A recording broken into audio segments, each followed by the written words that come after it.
The Lexus UX has always had the mission of attracting a younger or maybe even a new buyer into the Lexus family.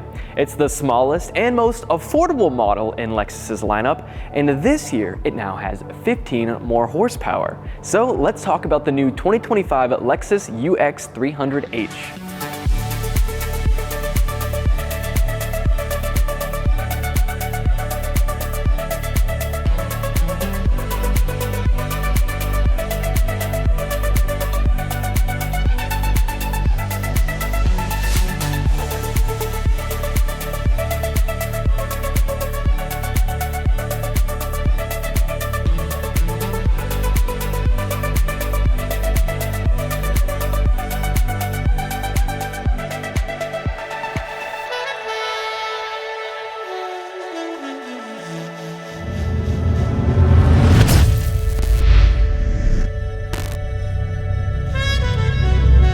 When the UX first debuted back in 2018, some critics argued that it lacked just enough luxury features that it didn't really justify the Lexus badge.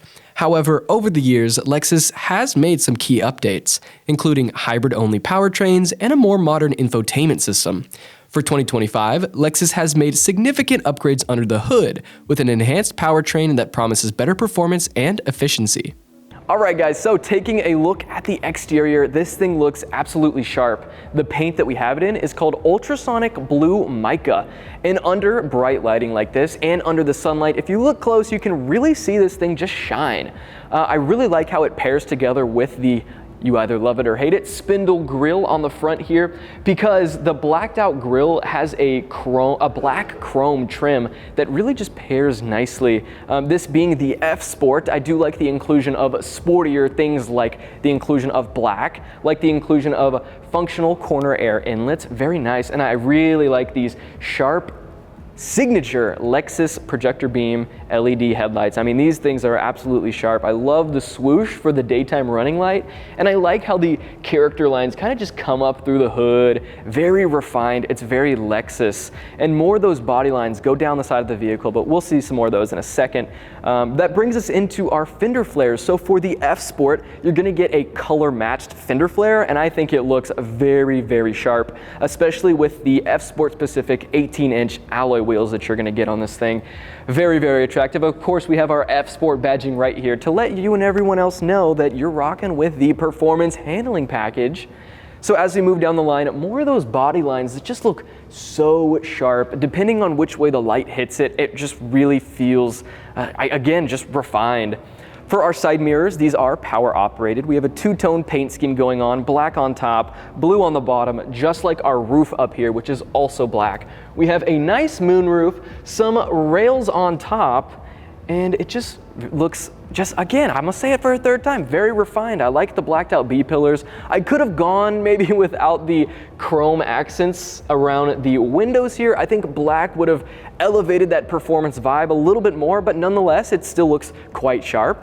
Now looking at the rear end, obviously it's just as attractive as the front. We see more of those sharp lines that we saw on the front, you know, just coming down here, and even on the taillights. I really love the taillight designs for this vehicle. I mean, they just come out and they're like tinted just a bit. They're very, very attractive, and I'm really enjoying how it goes all the way across for a nice, sleek, luxurious look. Of course, we have our big Lexus badge smack dab in the center here, and just some all-wheel drive and UX 300h badging. Now, normally I'm a fan of all black badging, but for something as luxurious as this Lexus, I think the chrome looks just fine. We do have some parking sensors a little bit lower. As we go even lower, we have some nice gloss black elements that look, again, very sleek, and no exhaust tips. So they're not trying to put anything fake on this vehicle, you know, just keeping that sexy, sleek look going, and I'm all here for it. So as you can tell, this is a pretty small and compact vehicle. If we're talking numbers here, the wheelbase is 103.9 inches with a total vehicle length of 177 inches. So this is a pretty tiny vehicle, but what that's going to do is keep that footprint very small, making it a solid and agile choice for any type of city or urban driving. All right, so oh my home. I don't know if you guys heard that, but this is a pretty lightweight hood, but the pop rod just screamed at me, and I was going to say that this prop rod does feel a little bit flimsy. Regardless though, the powertrain for this vehicle, this is a 2-liter inline 4-cylinder engine. This has been borrowed from the new Prius.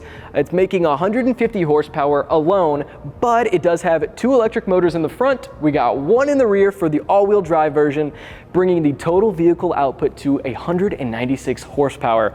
This of course is all mated to the beloved ECVT transmission, and Lexus claims that this extra 15 horsepower is going to enhance driving dynamics and performance, and you know what?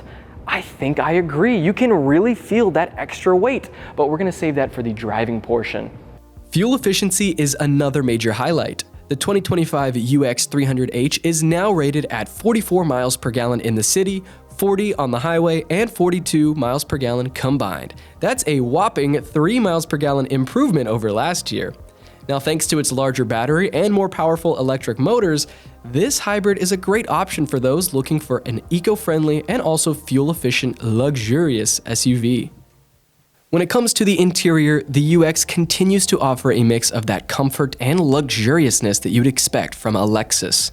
As the F Sport model, you'll find sportier details inside, like aggressively bolstered front seats, a leather-wrapped steering wheel, and red contrast stitching.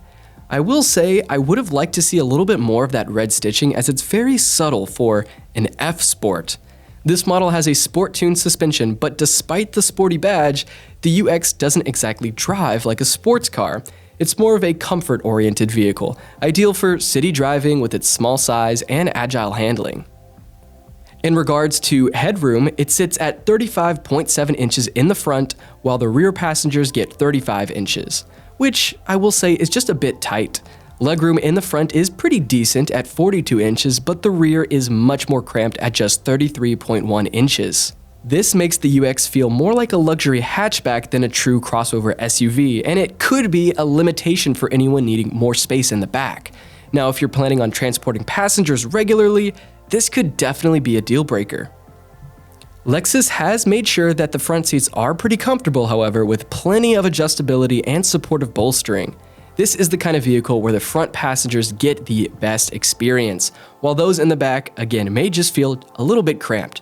But for young buyers or couples without kids, this may not be an issue. The rear seats do fold down to increase some cargo capacity when needed, and the power liftgate with the kick sensor make loading and unloading pretty dang easy, especially when your hands are full. Infotainment-wise, the 2025 UX benefits from one major upgrade. Gone is that controversial trackpad, replaced with a more intuitive touchscreen interface. Lexus now offers the Lexus Interface System, which integrates voice control and real-time navigation. Though, in my experience, I've never once felt like I needed to use voice commands, and that's pretty much the same for any vehicle. But overall, the interior, sexy, comfortable, solid, and no doubt a Lexus. All right guys, so hopping in the interior, taking this thing for a test drive, I gotta say, immediately, when you throw it into Sport Plus mode, because that's what you kind of want to do, this is the F Sport Handling package, you're gonna get this pumped in audio that sounds like you're driving a race car. And I'm not gonna lie, I don't think it really fits the vibe for this UX 300H. It really sounds aggressive, but thank goodness you can turn that off. But if you're into something like that, you may enjoy it. But for me, I think it doesn't really fit the vibe. So I've just been driving this thing in normal mode, as one does to, save on the gas mileage. But gas mileage for this vehicle is just so excellent. So here at the Collector Car Network, we've been seeing 44.7 miles per gallon. And you know what? I've been pretty heavy on the pedal, so I'm really, really impressed. I daily drive a Jeep Wrangler and I get like 15 miles to the gallon. So anytime I get into something, these new cars, I'm always so impressed. But to be able to be on the throttle as much as I have been and still seeing, it's going up now, 44.8, it's truly impressive. So talking about the sport modes, it is a little more responsive and stiff when you go ahead and throw it into Sport Plus mode. Very, very nice paired with the all-wheel drive system. Going around corners, I feel very planted. Obviously no really bump steer because it is an all-wheel drive vehicle. It is stiff. I think honestly it is a little stiffer than I would like the vehicle to be, even in normal mode. You kind of feel the imperfections in the road, which, you know, I'm someone who, if I'm buying a commuting vehicle, want a soft, very low-key drive, maybe with some body roll, you know, to feel plush, but that's just a personal preference. If you're someone who likes some road feel, you can feel it in the wheel, feel in connection with what you're driving over, then hey, this may be the vehicle for you.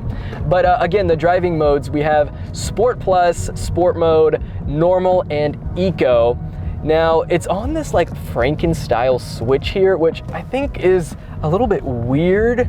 I think though, it definitely keeps the cabin clean. They put it up here so that they can make other parts of the cabin look very sleek, so I'm not gonna fault them at all for it. It's just a little bit weird putting my hand in front of the steering wheel to change the drive modes. But also talking about, you know, what I'm gonna be touching, I think the volume knob on this big screen is just a little bit too far away. I would have liked to seen something maybe down here. There's plenty of space to work with. But talking about what's down here, the shifter is new for 2025. And now we've seen this in other Lexus cars that we've reviewed on this channel already. So I've had experience with it, but you know, for the first time trying one of these things out, you may be kind of like, this thing is kind of weird, but I think you'll grow to love it. It gives me that same satisfaction that a manual transmission car does. Now, obviously not to the fullest extent, and I'm not saying it's like a manual transmission, but when you put it into gear, you have to move it to the side, pull it back to put it into drive, to put it in reverse, you move it to the side, push it forward. I enjoy that feedback. I enjoy the motion of it. It just feels solid, and it helps make the cabin look very attractive because it's just so small. I like it. Next to that, we do have ventilated and heated seats, which have been working phenomenally. Arizona's in this like weird season. I guess it's just your average Arizona winter because I'm from Texas. But what happens is it's freezing in the morning. I'll turn the heated seat on, and then when I'm driving home from work, I'm turning the ventilated seat on because it's hot. But it's cool for reviewing cars because I get to test out the features. And I'm happy to say the ventilated seats work so freaking well as the heated seats. Very impressed here. We also have a heated steering wheel. Now, another note I want to mention is the wind noise. So I've noticed when you're driving this thing at highway speeds, it can get pretty loud in the cabin. There's not so much road noise, it's just wind noise. And you know, I don't really expect that from a Lexus who's known to provide refined, solid vehicles, so it just kind of caught me off guard, and it's definitely noteworthy. You know, if a 0 is absolutely quiet and a 10 is absolutely loud, I'd maybe rank it a 6. So just keep that in mind. So overall, my driving experience with this UX 300, I think there is plenty of power here. I think with the power you're getting and the gas mileage you're getting is pretty dang awesome. I could go without the sound, the pumped in audio, but the ability to throw this thing into any parking spot is just fantastic. The way the vehicle listens to you around corners, just phenomenal. If you're someone who is in college and it's just you're solo, and you need to park something on campus, you know, this could be the perfect vehicle for you because it's still a luxurious vehicle, but it's still nimble, agile, and can do so many things. The only downside really is the compact size if you have more than one person. But you know, if you're just by yourself, go ahead and throw these seats down and you have plenty of storage space to just be versatile, you know? But also, if you're someone who commutes in a city or urban environment where the streets are narrow, the parking spots are narrow, this vehicle is just made for that. So overall, when I've been driving it, I have loved it. I've loved being able to throw it anywhere I want. Again though, I would have loved to seen 360 cameras all around, but nonetheless, you know, driving something like this every day, I could definitely get used to it. While this Lexus is marketed as an SUV, honestly, it's really more of a fancy lifted hatchback or maybe even a fancy Prius. The combination of its compact size, low cargo capacity, and limited rear space means it's best thought of as a city-friendly luxury vehicle rather than, I'd say, maybe a versatile SUV. But if you're in the market for an efficient, luxurious, and compact hybrid, the UX stands out with its affordability and stylish premium design. The 2025 Lexus UX 300h is less about the driving dynamics and more about offering a premium badge, reliability, and a solid hybrid powertrain. Now, if you're looking for something with a little more space and versatility, the Lexus NX might be a better option. But for those who want a compact size, the 2025 UX 300h could be the perfect choice for you. I'd love to hear what you guys think about it down below in the comments. Remember, everything we have said is subjective. We'd always recommend you go to your local Lexus or Toyota dealership, try one of these things out for yourselves, and then let us know down in the comments if you agreed with what we said about it. Now remember, if you're interested in owning a collector car of your own, check out our website at ClassicCars.com, which is our online marketplace with over 38,000 listings live on the site. We also have a sister website called AutoHunter.com, and that's going to be our 7-day online auction for buying and selling cars. That's going to be the end of the video, guys. Thank you so much for watching, and we'll see y'all in the next one.